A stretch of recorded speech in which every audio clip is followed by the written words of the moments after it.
আজ তোমাদের সাথে এমন একটা স্কিন কেয়ার শেয়ার করবো যেটা 7 দিনেই তোমাদের স্কিনটাকে একটা অন্য লেভেলে নিয়ে যাবে। হ্যালো এভরিওয়ান, আমি মিষ্টু আর আজকে নিয়ে চলে এসেছি নতুন একটা ভিডিও। তো আজকে আমি এই ভিডিওতে শেয়ার করব তোমরা কিভাবে বাড়িতে বসেই ট্যান রিমুভ করবে এবং হারিয়ে যাওয়া ফেসের এই গ্লোটা কিভাবে ফিরিয়ে আনবে। আজকে এই ভিডিওতে শেয়ার করব।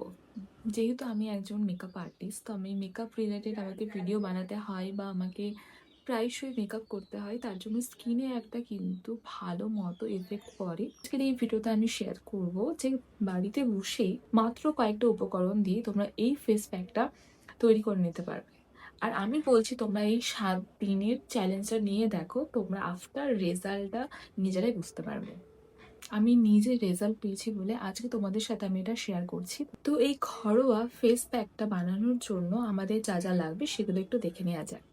প্রথমে অ্যাড করছি বেসন। আর বেসন আমাদের স্কিনকে লাইটেন আপ করতে সাহায্য করে। তারপরে হলুদের গুঁড়ো, তারপরে টক দই অ্যাড করলাম, আর লাস্টে অ্যাড করব আমি মধু। মধু কিন্তু আমাদের স্কিনকে স্মুথ আর গ্লোয়িং করতে সাহায্য করে। এরপর এই সমস্ত উপকরণকে একসাথে মিক্স করে নিয়ে এরকম একটা স্মুথ পেস্ট বানিয়ে নিতে হবে। দেন আমরা ফেস প্যাকটা আমাদের পুরো ফেসে অ্যাপ্লাই করব। আর অ্যাপ্লাই করার আগে আমাদের ফেসটাকে কিন্তু ভালোভাবে ক্লিন করে নিতে হবে। তোমরা কিন্তু চাইলে এই ফেস প্যাকটাকে গলায় এবং হাতেও অ্যাপ্লাই করতে পারো। তো আমি গলায় আর হাতে অ্যাপ্লাই করিনি, শুধুমাত্র মুখেই অ্যাপ্লাই করেছি। আর আমার কিন্তু অ্যাপ্লাই করা কমপ্লিট হয়ে গেছে। এবার আমি এটাকে 10 মিনিট এইভাবেই রেখে দেবো একটু ড্রাই হওয়ার জন্য। আমার ফেসটা কিন্তু ভালো মতো ড্রাই হয়ে গেছে। এবার আমি নর্মাল ওয়াটার দিয়ে ফেসটাকে ক্লিন করে নেব।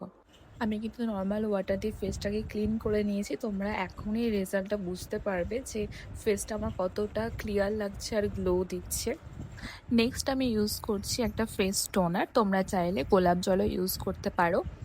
নেক্সট অ্যাপ্লাই করতে হবে একটা ভালো ময়শ্চারাইজার। তোমরা কিন্তু রেজাল্টটা দেখতেই পাচ্ছ যে আমার এখনই ফেসটা কতটা বেশি গ্লো করছে। আর এই ভিডিওটা কিন্তু আমি একদম ন্যাচারাল লাইটেই শ্যুট করেছি, কোনো আর্টিফিশিয়াল লাইট আমি এখানে ইউজ করিনি। তোমরা নিজেরাই রেজাল্ট দেখতে পাচ্ছ। দেখো আমার ফেসে যে গ্লোটা দেখছো, আমি এখানে কিন্তু কোনো ফাউন্ডেশন বা কিছু ইউজ করিনি। আর এই ভিডিওটা ভালো লাগলে তোমরা অবশ্যই একটা লাইক, শেয়ার আর কমেন্ট করো। আর আমাকে ফলো করতে ভুলো না আরও নতুন এত ভিডিওর জন্য। এরপরে নেক্সট তোমরা কি ভিডিও দেখতে চাও সেটাও তোমরা কমেন্ট করে জানাতে পারো। Thank you.